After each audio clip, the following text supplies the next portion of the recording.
Welcome to the Mark of Men. I'm your host, Michael Marks, and we'll be talking about, you guessed it, men, through conversations about highs, lows, and everything in between. You'll learn about each guest, but more than anything, you'll learn a little bit about yourself, or the men in your life. Today's marksman is Erik Wander, business owner, coach, former MMA fighter, and father.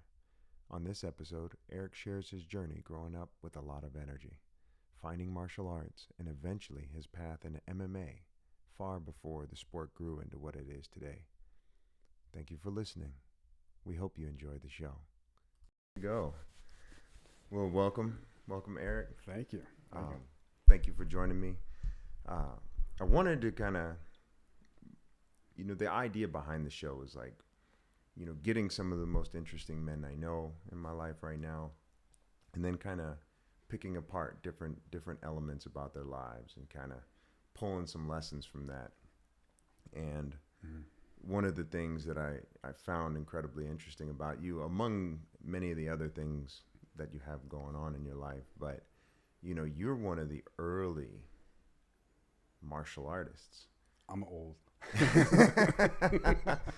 So, I wanted to kind of dive into your journey with martial arts. Yeah. And when that started, how long you've been training, but what kind of got you started in martial arts, and which martial art did you start with? Let's see. It all started with the YMCA camp, boxing. Okay. I was working. No, I was actually in the camp, and I was trying to get a job there, but I was too young. And so they're like, you have to wait a couple of years. I'm like, it'd be kind of cool to work the camp with the kids. Bring the mic up just a little sorry. bit more, yeah. Right. And there? Is that better? Yeah, okay. That's better. So I wanted to work with the Y camp. And it just, they were like, you're too young. Come back. And I was like, oh, fine. And so I'm hanging out. And I hear this noise. And pop. And I'm like, what is that? And so I go into the gym, and I just, that smell. Mm-hmm. And it just like, it was intoxicating. I was like, what is this? And I was like, oh. And then, and it was just like, there was a couple coaches there, but it was just like, it wasn't like structured really, but they were teaching boxing. So I was like, oh, I want to check this out. So go in there, and I was just a scrawny kid. I mean, 5'11", 135 pounds. How old were you at this time? I was probably 13, 14. Okay. Yeah. So I was just like beanpole. Uh-huh. And it was great. But my arms were just long. So it was like, throw a jab, so I can keep everyone at a distance. But started boxing. Next thing you know, I'm picking up on this, and I can fight. Mm-hmm. Okay, I can fight. Were you fighting before you actually stepped into the gym? I used to get in a lot of fights at school. Okay. Yeah, one, I was mouthy. Uh-huh. I was disrespectful. Oh man, I got booted from one school to another school because I was such a pain in the ass. Mm-hmm.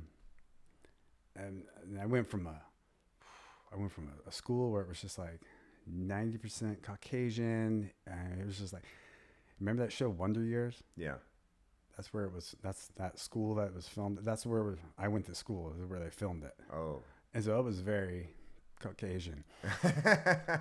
There was a few Latinos there, but that was it. I mean, I was like, that's it. And it was up in the hills, right? I was like, oh, okay. And when I got in trouble, I got in fights, but when I got in trouble for one incident, I get kicked down to the school down in the valley. Right. And so there was, maybe 20, 30 white kids. Mm-hmm. So I was like, oh, okay, this is different. Yeah. I experienced that shift too. And that's going from like the Caucasian kid school. Yeah. And the rules are different. Oh, huge. So it's like, in some of the schools we went to, you end up in an altercation, and you finish the altercation. Yeah. And in the Caucasian schools, there's this weird, I'm gonna do this, but there's no consequences up to this certain level. So your response will get you in trouble. Right. So that's a difficult avenue for a minority young man to navigate. Yeah, I didn't know where I belonged. Mm-hmm. I was just like, oh man. But before I got booted out of there, there was this one kid. He was just Reese, big. He was like 6'2". Okay. Like, probably 200 pounds. Just a big That's kid. a big kid. He's a big kid. And he'd always walk past me, shoulder check me, throw me into a locker. I was like, hey, I don't want to fight. And I've been in a few scraps. People know I'm going to fight. Mm-hmm. I'm not going to do it. I already got the lecture from my dad. You do it again. I'm telling you. I was like, whoa. And my dad, he's like, your dad. Yeah. It's like, old world, man. Mm-hmm. There's consequences. So he shoulder checked me into this locker one time, and it really hurt. I remember hitting my head, bash, and I just turned around, and I just went bap, bap, bap, and I just 3 times in the face, and he just bounced back, and he just came at me again, bap, bap, bap, another 3, and then he stopped, and I looked at him, and I just went bap one more time, and he kind of stopped and held his face and just walked away. I was like, whoa. Classroom, the bell rings, everyone goes to class. I go to class, I'm all, and I hear with an intercom. This is back in the day when they used the intercom. Yeah. So I was just like, Erik Wander, come to. I was like, oh man. So I'm like, all right, I gotta go to the office. So I make up to the office, and this guy Reese is just sitting there, holding his face, just like this. I'm like, oh, hi. Mm. And the principal's just like, have a seat. I was like, oh man. So I got in trouble for fighting with this kid. Okay, so all I did was throw a few jabs. Mm-hmm. I busted his eye open. He ended up having 10 stitches all the way across his eye. And I was like, oh. It's like, man. This is before you started. This is before. Okay. This is before. And this is where I knew, okay, something's going to happen. So cut it back or cut forward a little bit. My dad shows up, and I'm like, oh man, this is the 3rd time in the last few months I've been in the office for a fight, and I'm just waiting for him, just pissed. And he comes in with that look, and I'm just like, yep, I was right. And he just stood there. I mean, he didn't even sit down in the principal's office. He just says, no, I'm going to stand. And I was like, oh, this is going to be bad. And he's just standing there listening. He goes, we're going to have to suspend him. Mm-hmm. He's like, understandable. And so walking out, and I'm just waiting for that, up the back of the head. And we're walking out, and he puts his hand on my shoulder, and it was a firm, I was like, oh man, this is going to hurt. And we're going, and he goes, how many times did you hit him? And I was like, I don't know, maybe 6 times. Just, what'd you hit him with? I said, I just threw a jab, Dad. I just, and he goes, nice jab. And I was just like, what? A compliment? What? And then he goes, I get it. He goes, I get it. You got pushed. I know you're getting pushed by this guy. And so I think from that point on, kind of went around, oh, this guy, he's a fighter. It's not. Mm-hmm. I got cocky. Okay. I started picking fights, and I was winning, but then I started being a bully. Uh-huh. Yeah, and I started picking these kids who were just annoying to me. I didn't like them. So was there, because oftentimes you hear sometimes the bullying comes from a place of insecurity. Oh yeah. But do you feel like when you went through that phase of bullying, did that come from a place of confidence and you had these tools that you wanted to use? No, that came from my home life. It was just I moved a lot. Okay. I mean, I moved, I'm going to say probably from 5th grade to 8th grade. I probably was in 6 different schools.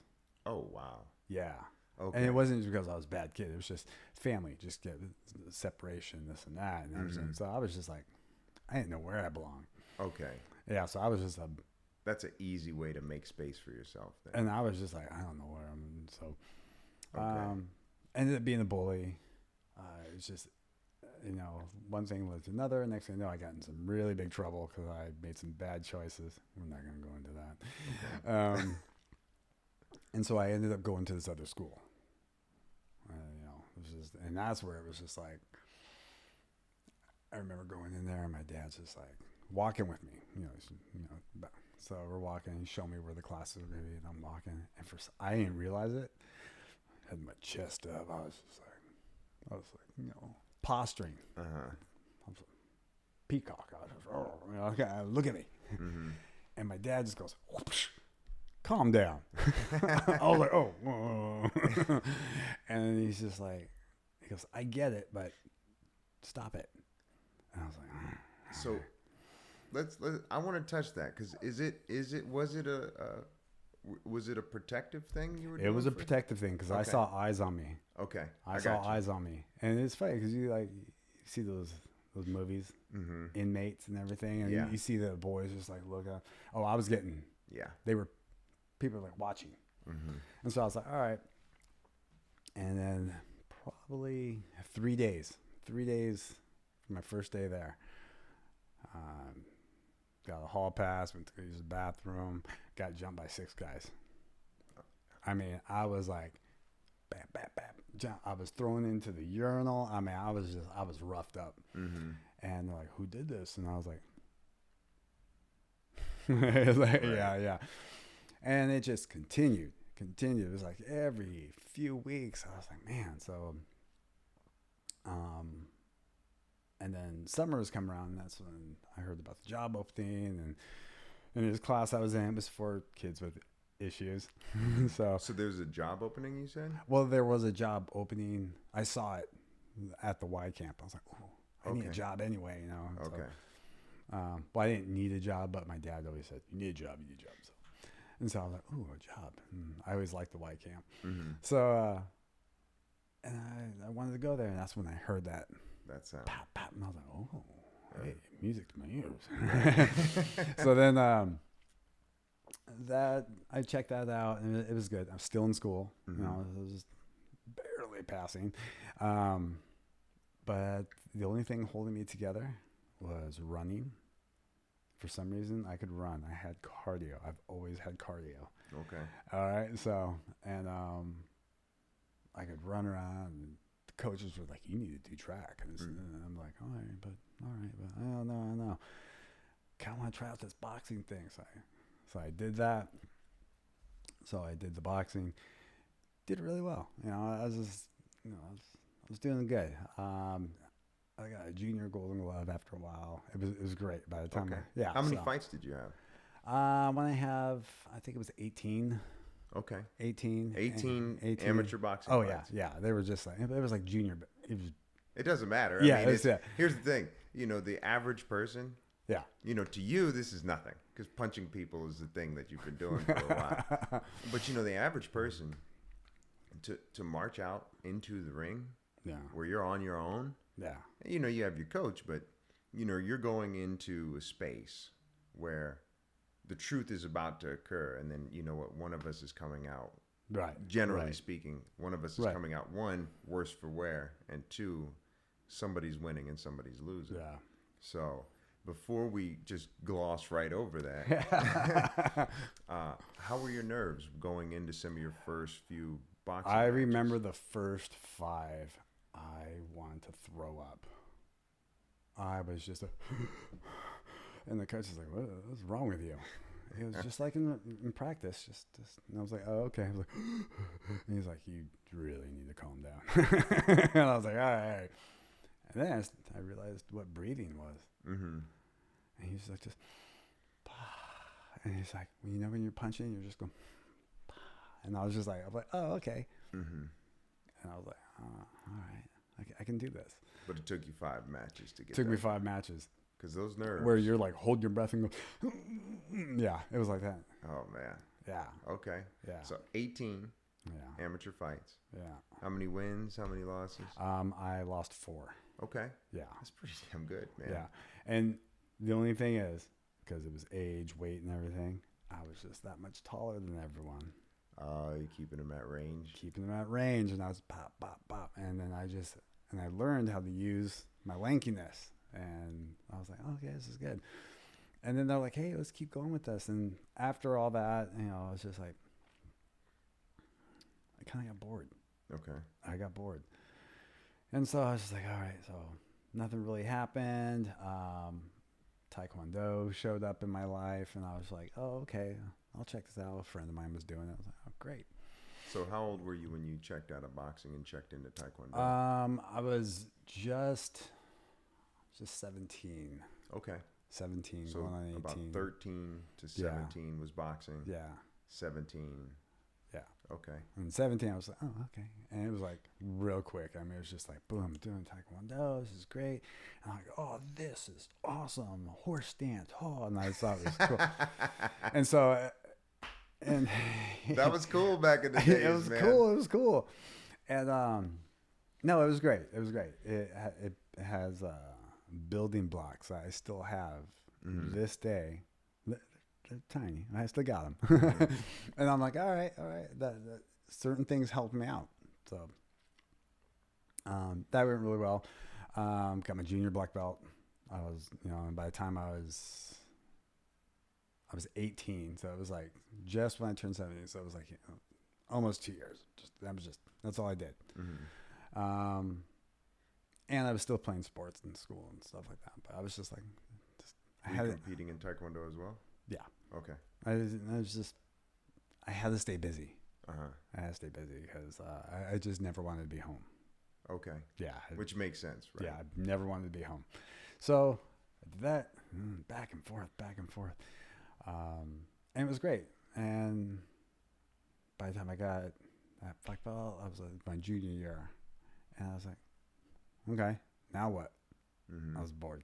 Okay, so you already know how to punch people. Yeah. Now you know how to kick. Yeah, no, I kick. And I was Now like, you're oh, bored. okay. So I'm bored. And I'm like, so I really focused on school sports. Okay. What sports? So track and field. Okay. I did some cross country. Okay. But then I jumped into water polo. Really? Oh, yeah. Okay. So I jumped into water polo. I could swim. Who knew? So I was like, man, I swim. My long, lengthy arms. I was like, all right. Start filling out a little bit. I was like, all right. I'm like $145 now. Filling out. Yeah, heavyweight. So, and just, it was great. I was shredded. Yeah. Water polo. Swimming and everything. Water polo. So, it's because, even in the gym we train at, crack jokes about it. But the truth is one, it's super physical. And two, tread water for 2 seconds and then come back and tell me how, so. Oh, yeah. We did some vicious workouts too, man.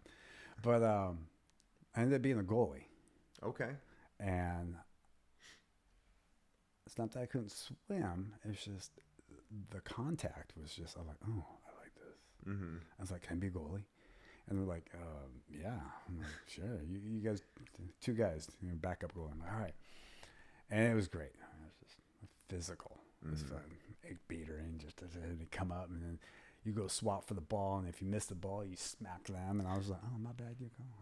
All right, Oh, this makes sense. But then they turn around, they do like a 2-meter shot right in your face. And you're like, oh. And that was the first time I broke my nose. Oh, okay. First time I broke my nose was a water polo ball. Boom. Oh, wow. Okay. Yeah.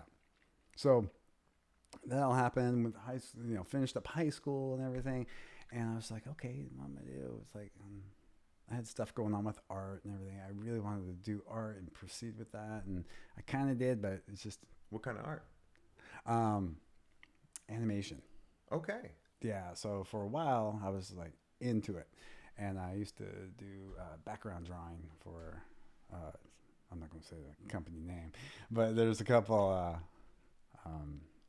animation that I used to do the background for, which was kind of cool. You see like the books and stuff, and everything in the background. I was just like, oh, that's cool. Yeah. So it was cool. And it was fun. And it was just like, and then it was that turn of that era of when they were changing over actual painting to a computer. Oh. And I was like, and I was just bored too. So right now, from 18 to like 22, I'm just like, I'm bored. Okay. And then I was just like, 22. What are you doing at 22? I was just partying. I was down in Hollywood. I was hanging out with friends and everything. But it was like, now what? Now what? And I'm working at this parking structure for the Burbank Airport. And this guy goes, hey, I'm going to this grappling seminar. I was like, you should come out with me. I was like, what? Mind you, my lovely attitude. What? Mm-hmm. And I was like, sure, I'll go. So we go to this. So I got to be like 22. Yeah, about 22. And we get there, and there's a lot of people, good amount of people. But there was a lot of people, I didn't know what they were talking about. I couldn't understand them. Mm-hmm. I'm like, well, they're not speaking Spanish. I don't know what they're saying. I don't know, whatever. Instructor comes out. I couldn't understand what he was saying. Go back to my insecurities. I started making fun of this guy. And I'm like, I can't understand him. Everything he says was H's. And I was like, whatever. And then my buddy's like, man, can you just shut up? Uh-huh. And I was like, oh. And I was like, well, that was kind of cool what we did. It was like, because it was mainly we were watching. We didn't get to participate. We were just watching. Mm-hmm. And I was like, well, this is kind of cool. But I can't understand what he's saying. That was my attitude back then. It was just really poor. If you don't understand something, make fun of it. Mm-hmm. And I was like, oh my God. That's how you. So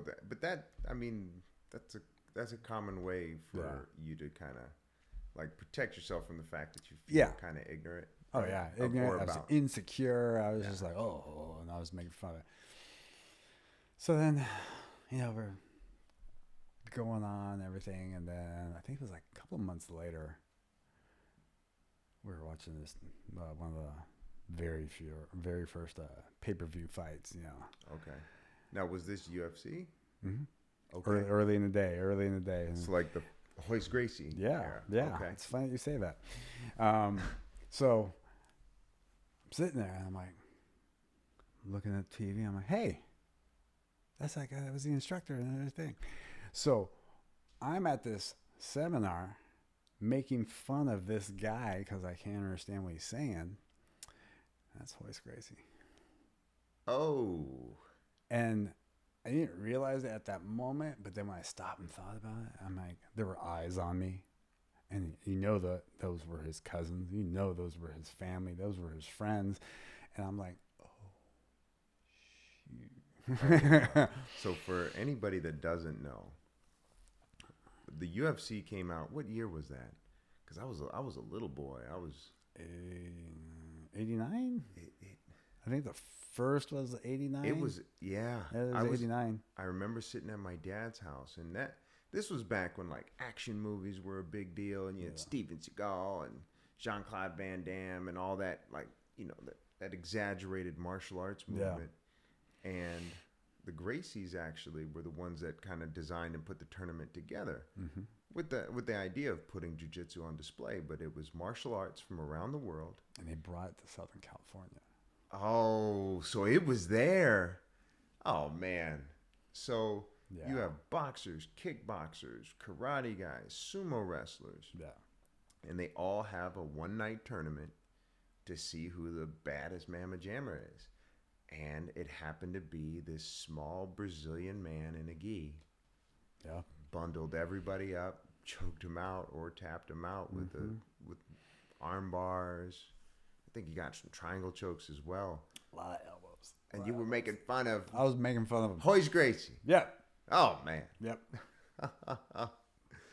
So you watched that. And what happened? I was like... And it... Without being... Oh, man. I was humbled. I was like... I could have died that day. And I was like, oh, my God. That is so embarrassing. And then... the guy I was working with, he was just like, yeah. He goes, yeah, I tried to tell you, but you weren't listening. And I was like, sorry. So it was like, I was intrigued. Mm-hmm. So he goes, hey, there's another thing. And there's a couple gyms down in like Inglewood and everything like that. He goes, you want to go check it out? And it was just garage stuff. Mm-hmm. And so I was like, yeah, I'll check it out. So I go with him. And, man, I got wrapped up like a gift with a bow and everything. And not a thing I could do. And it was just like, this is beautiful. I was like, what? I need to learn this. And then, again, life came around. I just, I kind of took away from that. I just kind of still trying to find myself. Mm-hmm. So I was working. And then for a while, I just worked. Like 2-3 jobs, I was just working. Mm-hmm. And I had a friend that was moving. She was just like, hey, I'm going to move up to Oregon, family, this and that. It's just, you seem bored out here. You want to come up? I said, I'll come out and check it out. I came up here. It was just landing on the airplane. I just remember seeing all that green. Mm-hmm. I was like, what is this? Yeah. Because you got Southern California. It's a desert. It's a desert. Yeah. There's nothing to look at. No. You drive up and over that grapevine and you got that purple hue of just smog. Yeah. And there was nothing like that here. I was like, what is this? So I got sucked in by all the greenery and everything. So I just stayed. Mm-hmm. I came up and moved up. All right. And didn't realize anything. And again, just got into working. Oh, but when I first moved up here, I lived in Lake Oswego. Oh, okay. Yeah. And at that time, there were no minorities out there. None whatsoever. I stuck out. Yeah. And the thing is, like, still staying fit. Still was just running, it's a hot day. I take my shirt off. I got people yelling at me. Yeah. Spec, blah, blah, blah, blah. Go back to your side of town. I was like, what? What are you talking about? Right. So it didn't faze me because I was like, whatever, it's cool. Mm-hmm. And then, I just kind of just went with it, and just for years I didn't do anything. I didn't do anything with martial arts, and probably a good, I want to say 6 years, and I just kind of got out of this relationship. Met these guys. I was drinking a lot, and next thing I know, not 6, maybe 5 years. But I met these guys, and they're like, "Hey, we train over here. Do this and this. You want to try it?" I'm like, "Sure, why not?" So I ended up doing this, joining this one place, and What were they training? it was a karate system. Okay. But it was karate and jiu-jitsu, kind of a hybrid, very much kickboxing. I was like, oh, okay, cool. How old were you at this time? Early 20s. I was, I don't know, probably 25. Okay. 25. And I was like, oh, okay. And next thing I know, I'm just like with the instructor. We're pretty tight. I just blossomed. I'm tournaments, just like that. And the next thing I know, I'm like, wow, I'm really knee deep in this, And So, what year was this? oh God, years are bad. I should have written this down. It's okay. I want to say when I was 88, so it was probably around 98.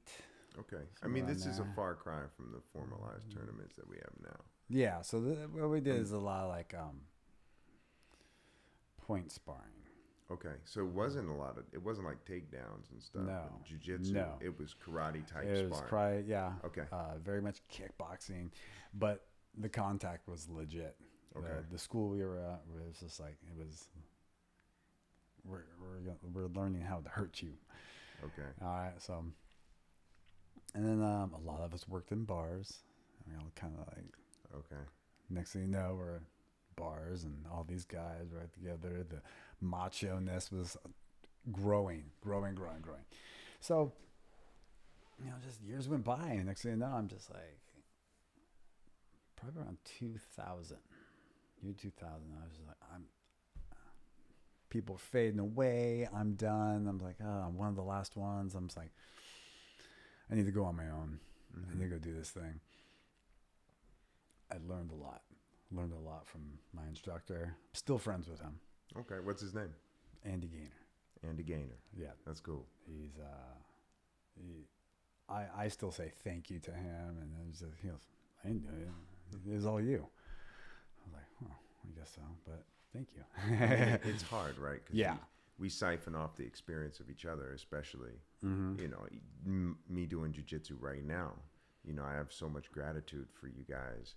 You know, spoke with Marshall last week, but, you know, there's so many other people that have been involved in my development, including yourself, that you do, you know, you get the credit for doing the work, but it's, you know, without their knowledge, you don't grow. Yeah. So Makes sense, yeah. So, you know, it just trickled away. The school wasn't developing. I went away. I was just like, I need to do something. So I'm like, you know what? I'm a black belt. Why not? You know what? I'm going to start my own thing. So I started doing my own thing. Next thing you know, I've got these young kids playing around, working around. Ended up getting a studio. I got a studio. It was great.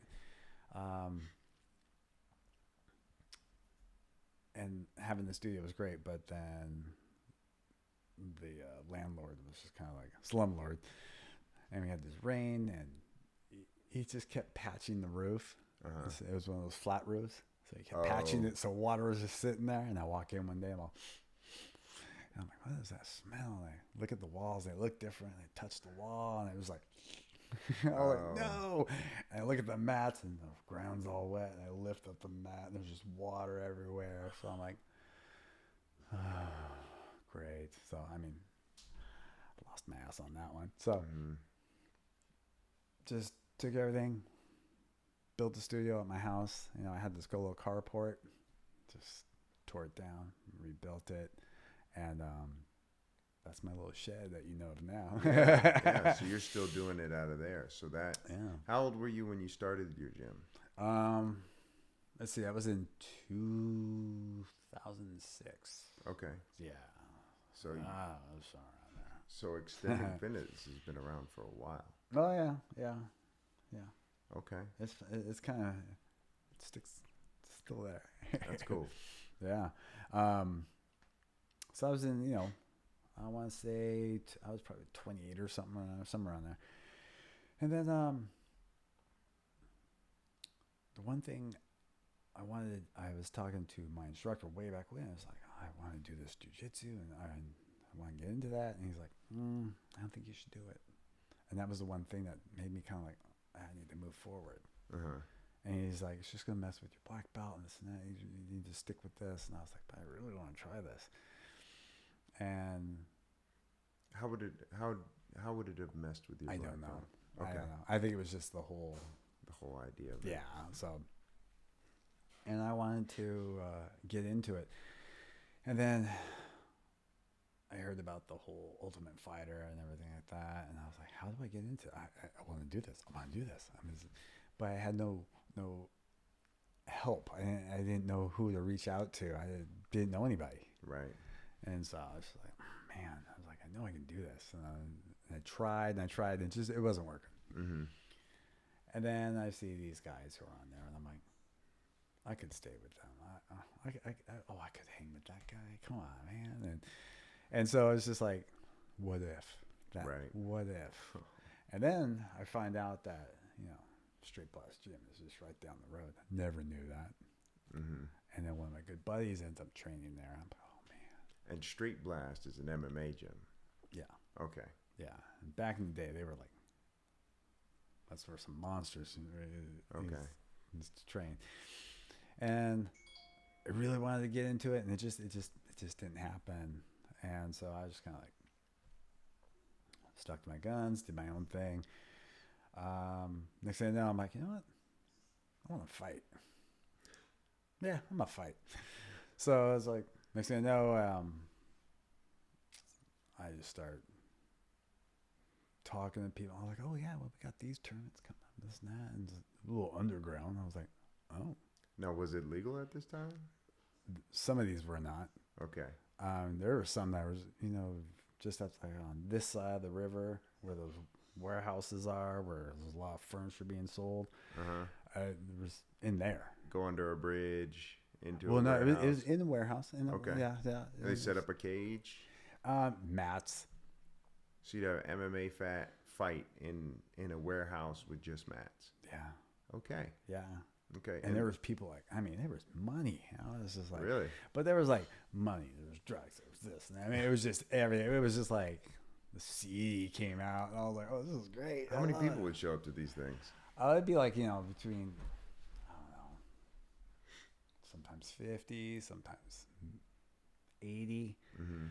So And there'll be some people like well dressed. There's some nice cars out there, and I was like, oh, okay. But super underground. Super underground. And then there were some people who are just like, where's this guy from? Just like missing teeth, a really bad mullet. I'm like, oh. So it was awesome. So tell me about your first MMA fight.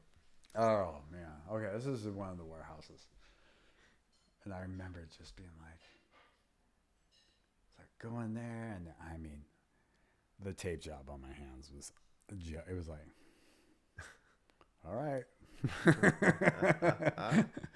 and it wasn't even like real tape. It was like, I don't know what it was. It was painter's tape. Any nerves? You know what? Not really.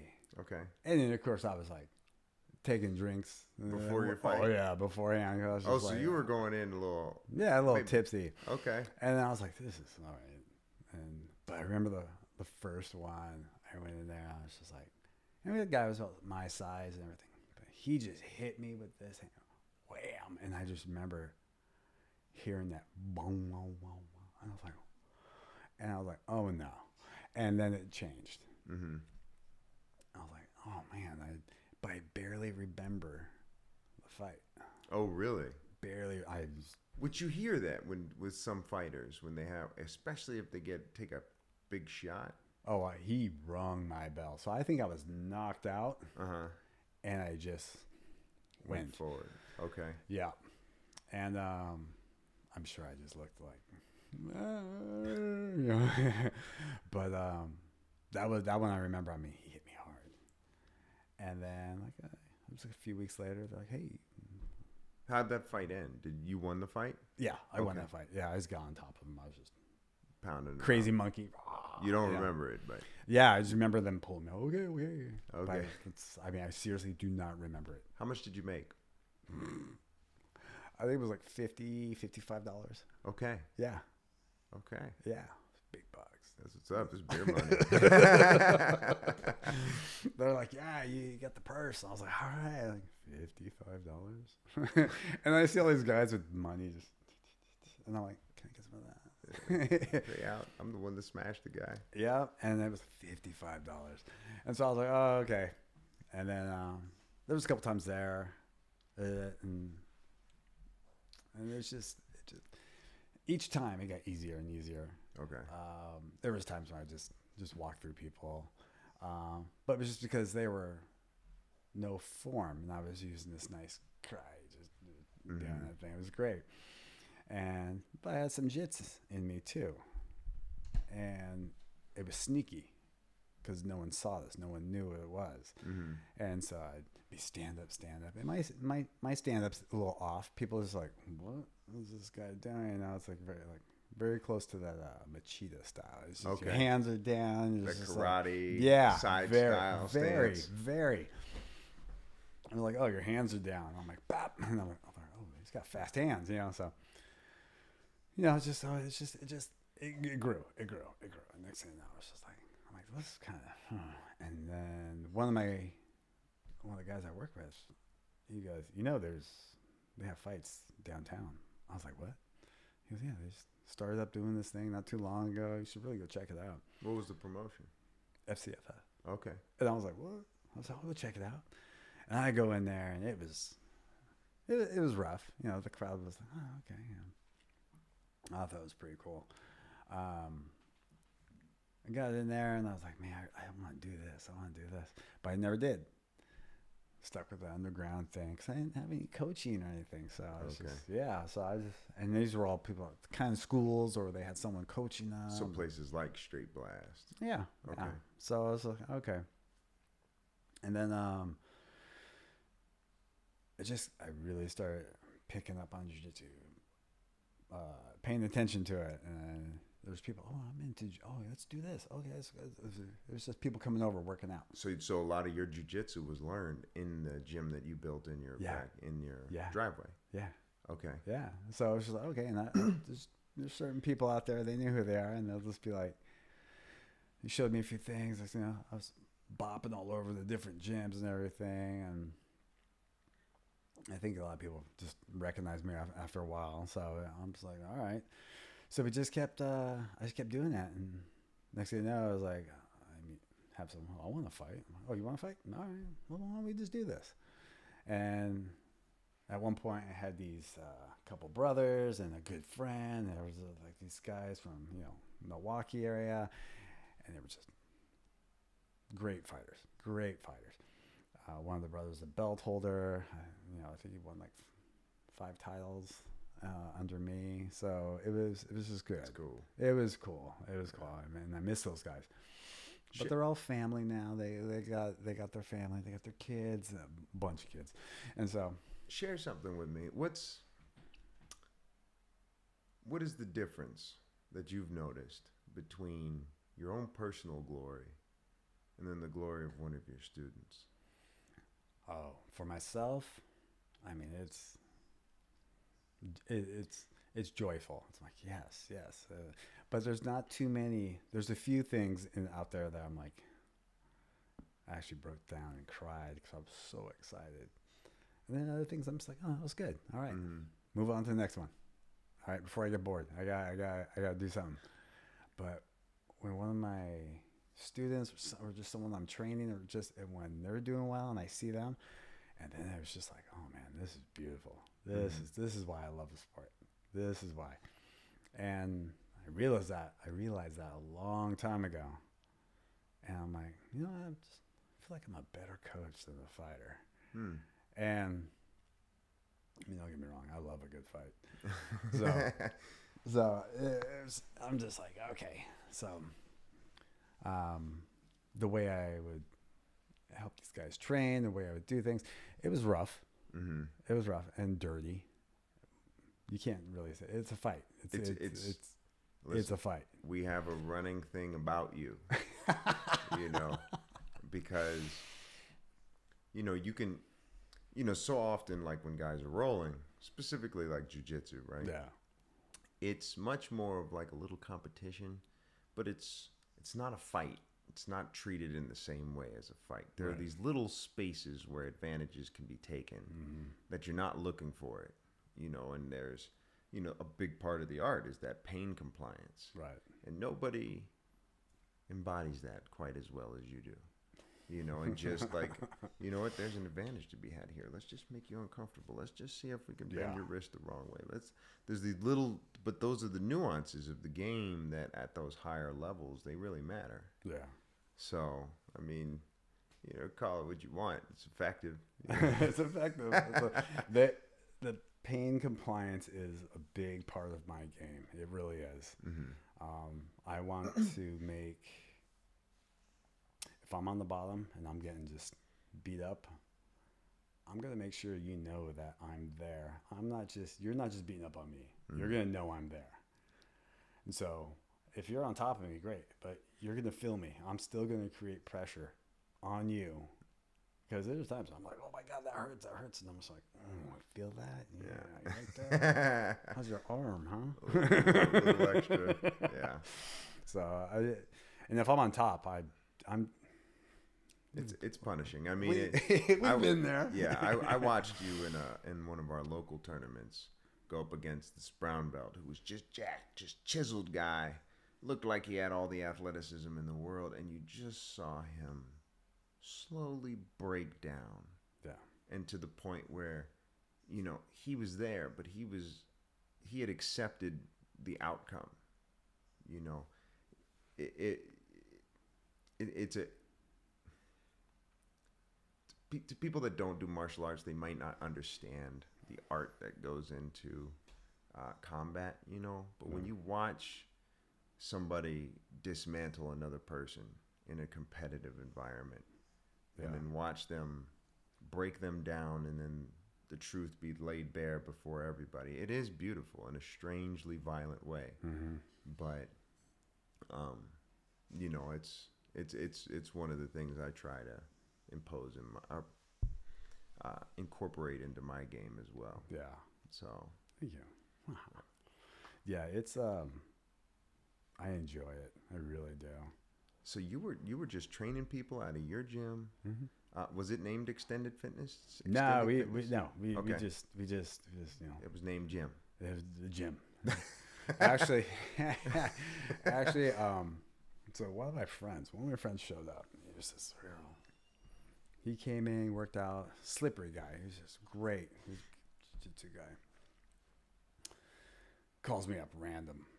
He's like, bro. Oh, by the way, he's stoned out of his mind. He's like, bro, I got it.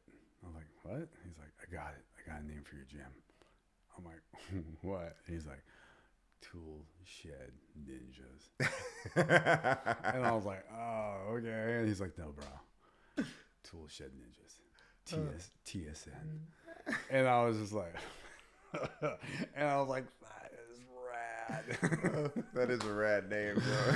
And so, you know, after some time, you know, I was training some people, this and that. They wanted to fight and everything. So we were over to Roseland. Tool Shed Ninjas. Oh, yeah. I had shirts, Tool Shed Ninjas. I had the kanji and everything. I had to, Kevin Keeney was just like, he goes, what does the TSN stand for? I said, I can't tell you unless you come train with me. And he was like, no. He's like, nah, I'm going to pass on that one. I was like, okay. And so for a long time, no one knew what TSN was. Yeah.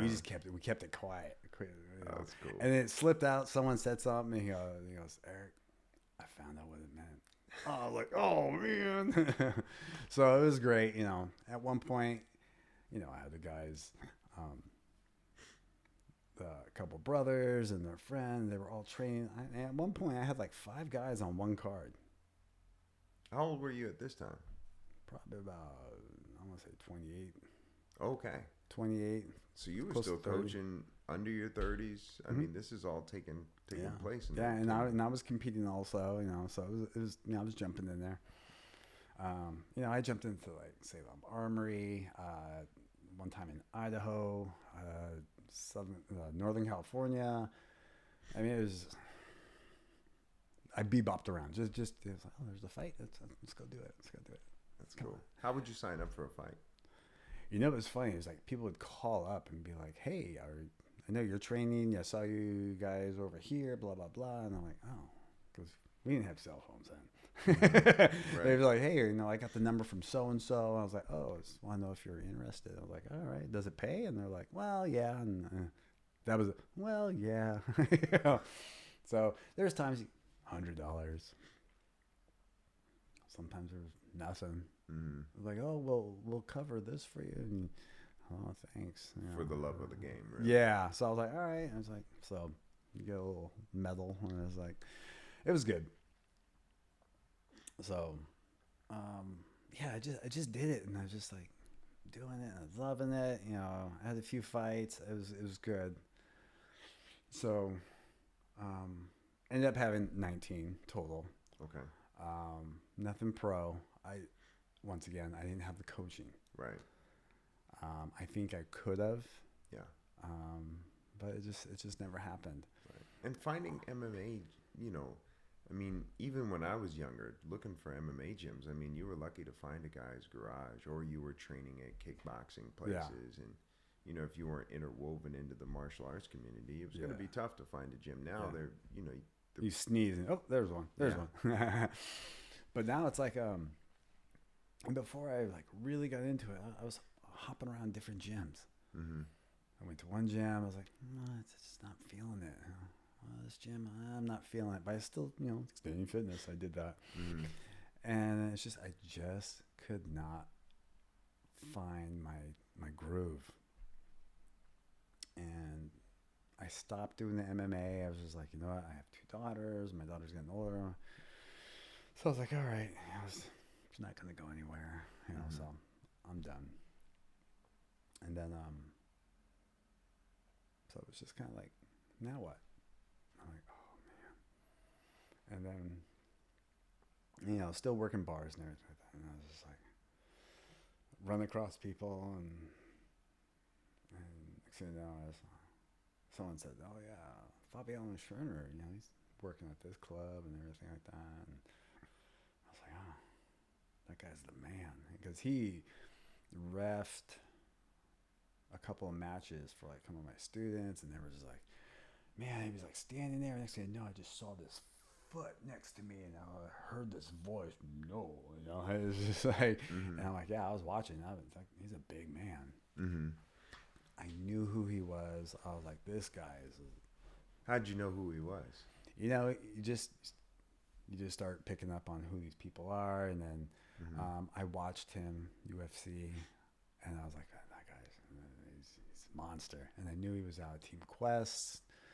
So I was just like, man, I would love to meet that guy, because his mannerism and just everything about him. I was just like, man, I don't know, there's something about this guy. I feel connected. I love it. Yeah. And, years are going by. So I'm just like, oh. And then someone said something to me about, oh yeah, Fabio, he works at this one place. So we're out drinking with my buddies and everything. And we go in, and I'm like all giddy. I'm like, hey, how you doing? He's like, all right, go have a good time, And I remember it was like, he just had knee surgery, but he's still working, bouncing. I was bouncing, everything. And we're sitting there at the bar just drinking like this, and there's this group of guys, and they're just like acting up. He is. He's just like, And he looked over at me. He's like, and I was like, yeah, I got your back, because he knew I was a fighter. He knew, so he was just like, and I was like, yeah, I got your back. So I turned my buddy. I'm like, just in case, just so you know, And he's just like, what do you mean? What? I'm like, just pay attention. And so nothing escalated from it. It was fine. It was fine. Bobby Allen comes over. What are you drinking? I was like, oh, Heineken, isn't it? Get 2 Heinekens. I was like, oh, thank you. I appreciate that. And I'm just like, I'm so excited. I watched you fight, blah, blah, blah. And I was all hee. And he's like, well, I opened up a new gym and this. I'm like, when? He's like, well, it's already open, blah, blah, blah. And so I'm like, I want to go. And he told me where it was, and it was like 5 days later, I showed up. And that was Gracie Baja? Gracie Baja. Nice. Yep. I walk in, there's a lot of familiar faces, and they're like, just, hey. All these guys recognize me from fighting and this and that. Josh. Weeks? No. Oh, okay. Yeah, Bennett. Josh Bennett. Okay. So, Josh Bennett and myself have been on fight cards, multiple fight cards together. Okay. Yeah. So that's cool. Yeah. So it was great. I was like, so it was great. So I'm like, all right. So I'm like, Josh. I'm like, Josh is a beast, man. I know this guy. And it's like you're in the green room, you're talking. Then you go fight, and you come back, and so it was great. Yeah. And he's like, so you're gonna do jiu-jitsu? I'm like, yes. And he goes, in a white belt? And I'm like, yeah. Start from somewhere, right? And he clowned me all the time. He goes, he's a fake white belt. Well, you start off with all the skills, more skills than the other. Yeah. Yeah. And I like to fight. Yeah. So I was just picking up on things. I was just things were just going really well for me. I was just soaking. How old were you at this time? I want to say, God, how old was I? 15. So I want to say I'm in my 40s. Okay. Yeah. So I mean, you didn't, because you had that break after having kids and yeah, I took a little break. It was a few years, and then I just kept training. And then you found Fob at 40. Yeah. Okay. Yeah. And then so I was just like, all right, so okay. And I've been with him. Maybe it was like Yeah, yeah. Because right when I turned 30, that's when I was just like, I don't know what's going on. Mm-hmm. And then I just kept going. 30, 36, 38. I was like, kids getting older, and so just kept training and everything else. So yeah, so it was around when I was 40. Okay. And that's when I was just like, all right, I found my home. Oh man. So finding, because, Fob being in the UFC, Yeah. part of Team Quest, which was a pretty famous gym. There was a lot of famous guys that came out of there. Randy Couture was part of that group. Mm-hmm. Matt Linlin, Mm-hmm. Ed Herman, Mm-hmm. you have Fabiano. I mean, and then you walk into this gym and it's like you're reconnected with All these people. The roots of, and really, what a lot of us younger guys or guys coming up a little later don't understand is like those, the roots or those reputations that were established when the sport was just starting. No. And I know when I met Fabiano, I didn't know a human being could be that big, and not just big, but that powerful. Like his hands were so powerful, and he shakes your hand. Yeah. I'm 6'2", 200 something pounds, and he shakes your hand, and it's like, you're like, oh. Thank you for giving it back. Yeah. The way it was. It's like shaking a 4-year-old's hand. Yeah, it's like, here, take this. Yeah. Oh, that's cool. I just met him. It was just a good vibe. Mm-hmm. And I've been with him since 2014, 2015. Okay. So I've been with him ever since then. That's outstanding. Yeah. And you've done well under him.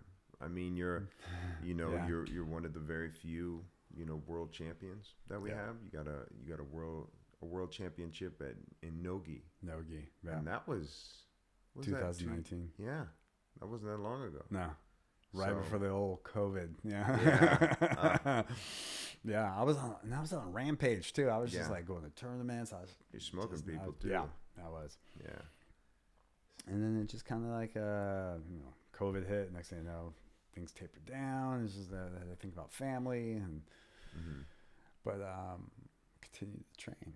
Yeah. Still training. Yeah, you do. And you're 50 now. Yeah. Yeah. Just turned 50. Still imposing pain compliance on people. Right. Yeah. Like I was saying earlier, it's like one of our gym mates, he carded me. Yeah. He didn't believe me. Listen, you'll have these, you have these sparring sessions and you're like, that kind of went well. Yeah. And it's like everything that I've ever done well gets washed right out the window because I didn't realize you were 50. So I was like, I thought I was, and the thing is it just feels like I'm competing with somebody that's exactly in the same vein. It doesn't,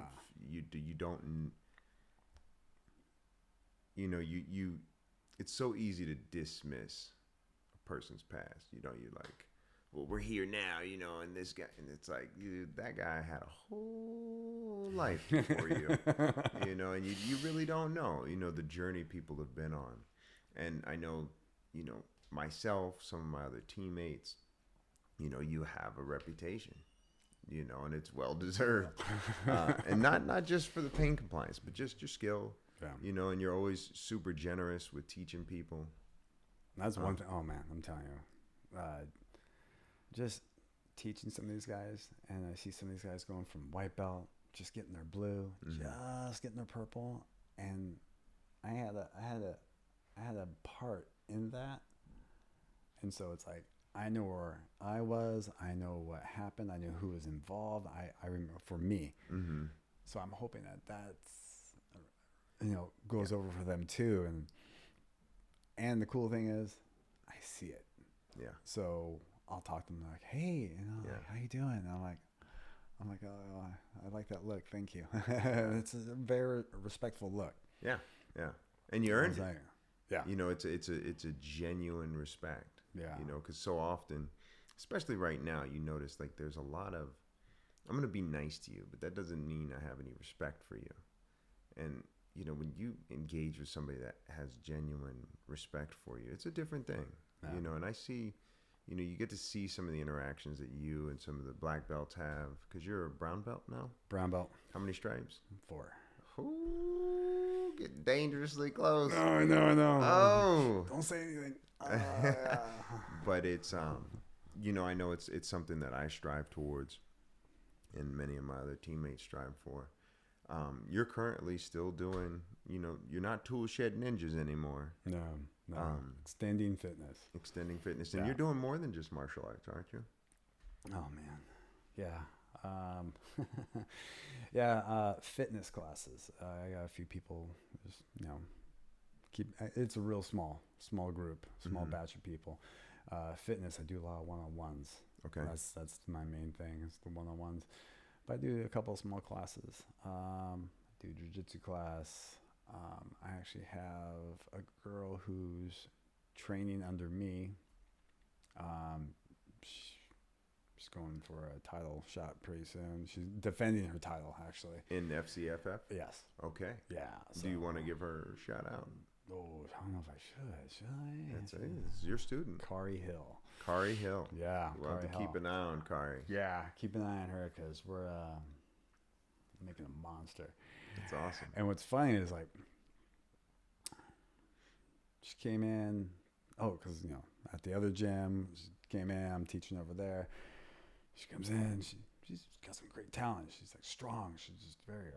But I'm starting to see, and other people are starting to see the way she's rolling, the way she's sparring, my mannerism. Mm-hmm. And they're like, "Oh, that's just. Oh man, you work with Erik Erik stuff. Yes, Yeah. exactly. And Josh Weeks. He even said it. He goes, "Damn, Erik."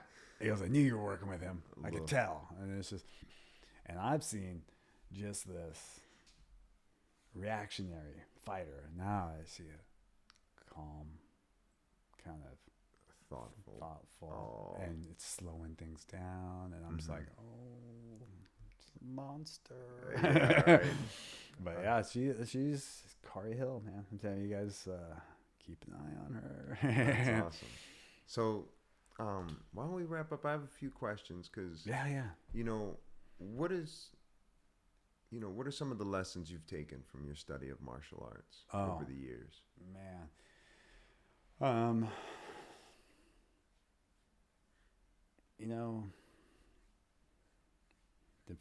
if you ask my family, I actually found myself being more patient. Mm-hmm. They probably won't say that. All right. But with training people, dealing with people, dealing with situations, I will freak out over spilt milk. Uh-huh. But when it's something dangerous and something that's just like life-threatening, I'm very calm. Mm-hmm. So I'll take care of that. You spilt milk? Come on. What? I'll. Right. But when it matters. But when it matters, like it's so important. Keep it calm. Mm-hmm. And you see when I'm rolling, it's like. Yeah. I try not to give too much. I try not to that hurts. Okay. Mm-hmm. And I'm very, dead face. There's a poker face. Right. And so in that situation, I just learned how to just take it in. All right. And it's actually, I find myself just listening to my inner self every once in a while. I'm just like, oh, okay. And there's times where I just need to just have that quiet time, Mm-hmm. which I've never appreciated before until probably the last couple of years. Okay. And I'll just go in my studio and Just kind of, which is, a space that I think many of us avoid because, oftentimes the person you're most afraid of is yourself.